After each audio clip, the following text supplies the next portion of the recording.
In the previous lesson, we looked at experimental probability with relative frequencies.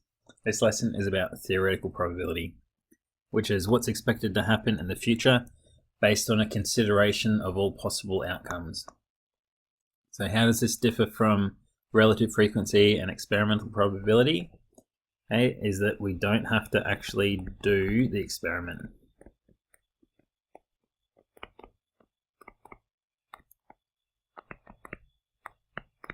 So all we're going to do is just sit in our rooms and ponder, what are the possible outcomes? What's the likelihood of those outcomes without ever actually doing it? So in theoretical probability, there's a few terminologies.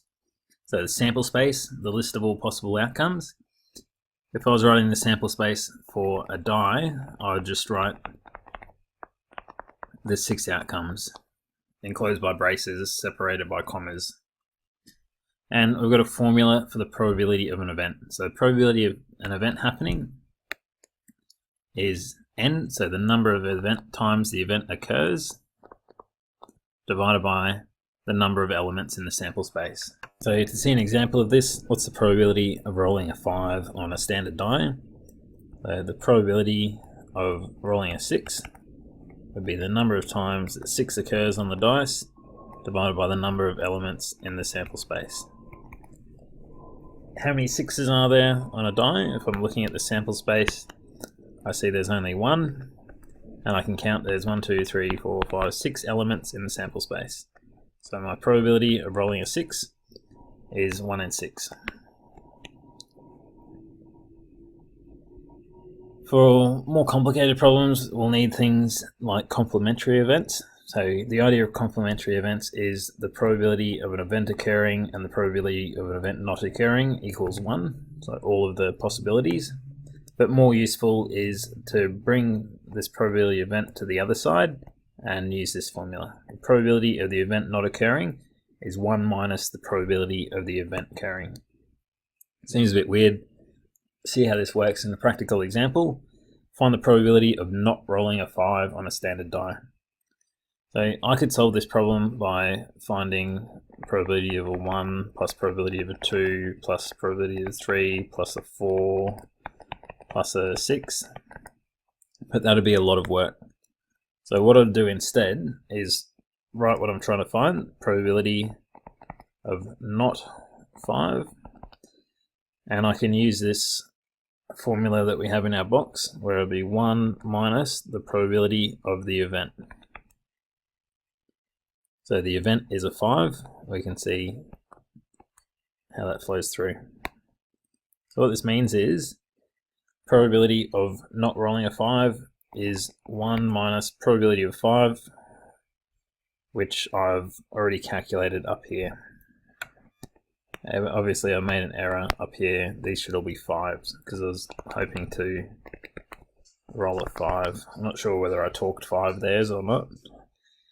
So 1 minus 1 on 6, and you can use your fractions to calculate this as 5 on 6, which is what we expected because there's 5 outcomes which aren't a 5 out of the 6 in total.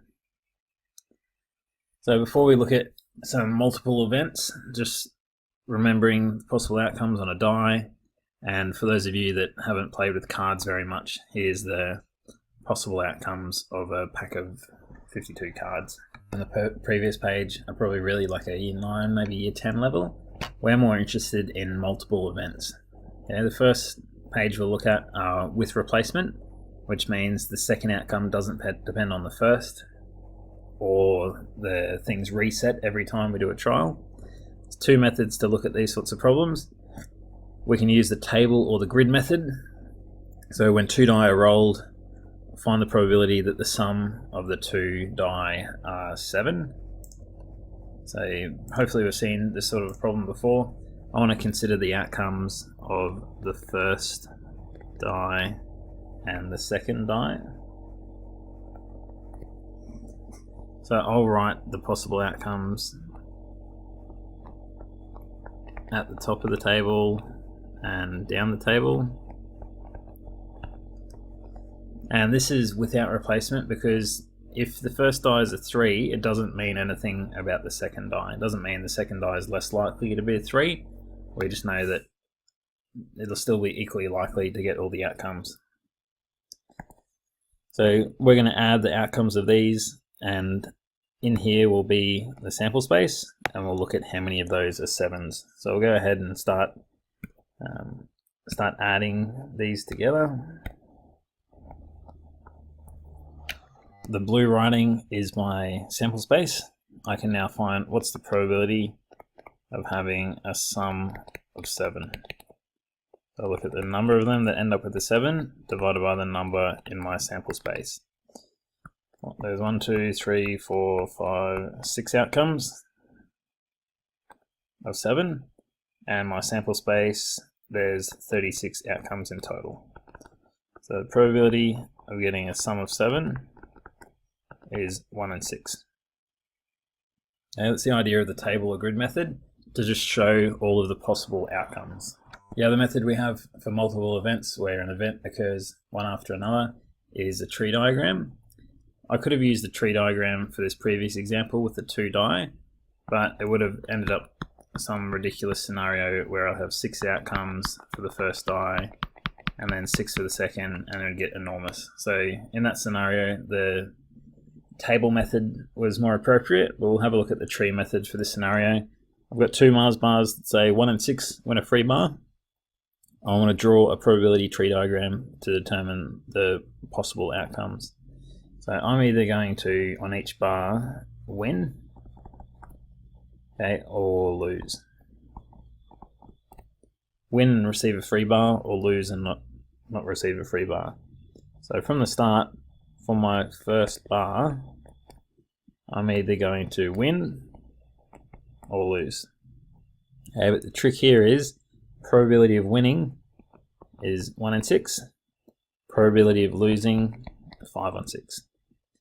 And then the same thing is going to happen to my second bar. I'm either going to win or lose, regardless of the outcome of the first bar. Again, this is without replacement, correction, with replacement, so it means that the probabilities won't change. Just because I won in the first bar doesn't mean that my probability of winning in the second bar is going to change at all.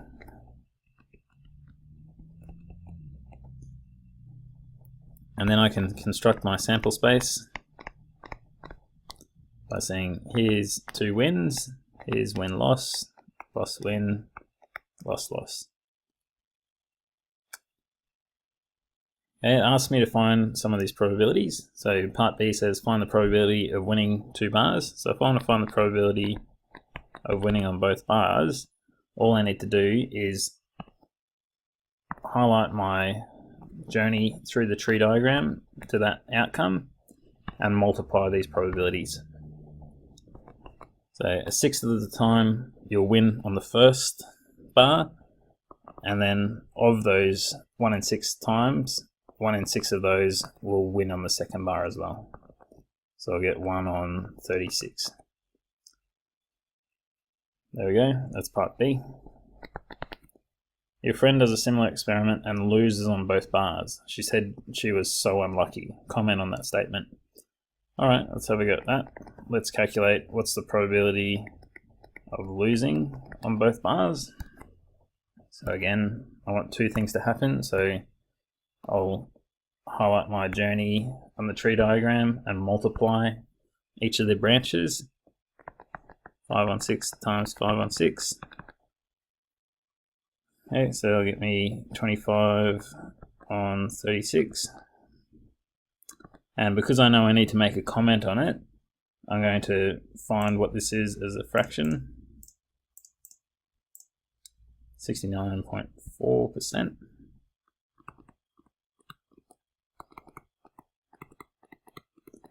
Okay, so she lost on both of her bars and she said she was so unlucky. But when we look at the probability of that occurring, it's going to happen more than half of the time. Okay, so my comment would be that she wasn't actually unlucky because that outcome was very, very likely to happen. Okay, there we go.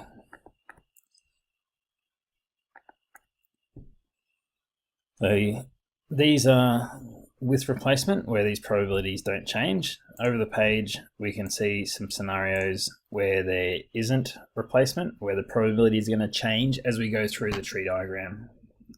Okay, where the probability of the second event changes depending on the outcome of the first. As an example, 2 students are selected from the class to do a chore. Find the probability that they are both male.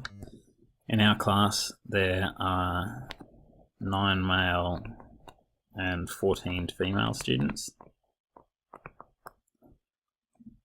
Find the probability that they're both male. So I want to draw a tree diagram. The 2 students. So the first student can either be male or female. Okay, probability of a male would be 9 on 23. Where'd the 23 come from? Total of those 2. And female would be 14 on 23. Okay, second student would either be male or female again, but I can't just copy these probabilities and put them in here. Reason being that if I already selected 1 male, I've only got 8 males left out of the 22 students that remain. However, I still have 14 females from the 22. Down in the second branch, I've already picked a female, so there's 9 males left of 22 and only 13 left of the 22. So the check is that every time we branch off, it should add to 1. Okay, and then have a look at my sample space. Here's all the possibilities, and I'm trying to find the probability that they're both male. Okay, just as before, follow that branch to where both of them are male and multiply the probabilities. And that way we can find that about 14% of the time, if we just choose them randomly, the 2 volunteers would be male. They're not very likely to happen, so it'd be fair to say it's unfair if it happened twice in a row. The final problem, using the same idea of replacement, is a game called Texas Hold'em Poker, where each game the players are dealt 2 cards at the start of each round, and this hand where they're both aces is the best one. So we want to find what's the probability of obtaining either both aces, no aces, or at least 1 ace. Start by drawing a tree diagram, and I'm only interested in whether it's an ace or not. So I'll put an A or not an ace. A is ace and not an ace. So for the first card and for the second card.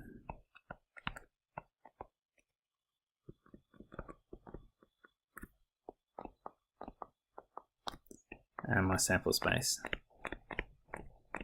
So I can then go ahead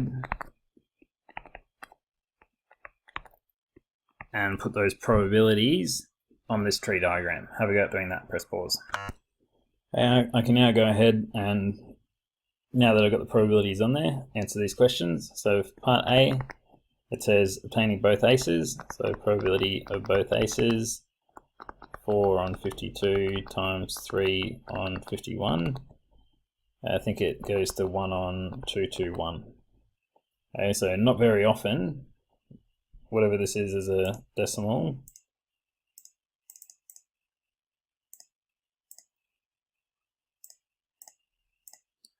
So 0.045.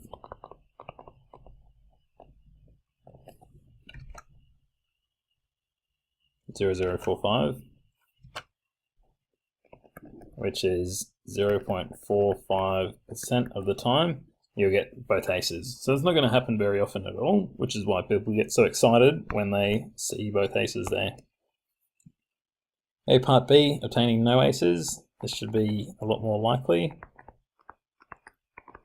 So again, just follow the tree diagram.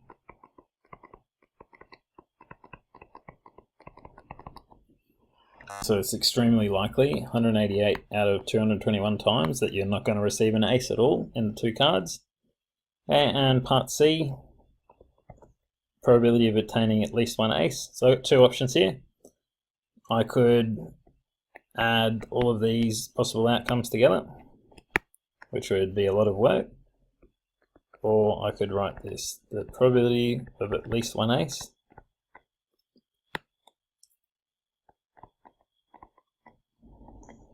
is the same as 1 minus the probability of no aces, using the idea of complementary probability.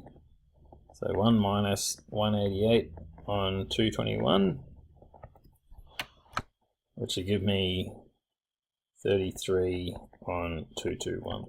So that idea of complementary probability saves us a lot of time. From here, have a go at those questions, get really familiar with drawing tree diagrams with and without replacement.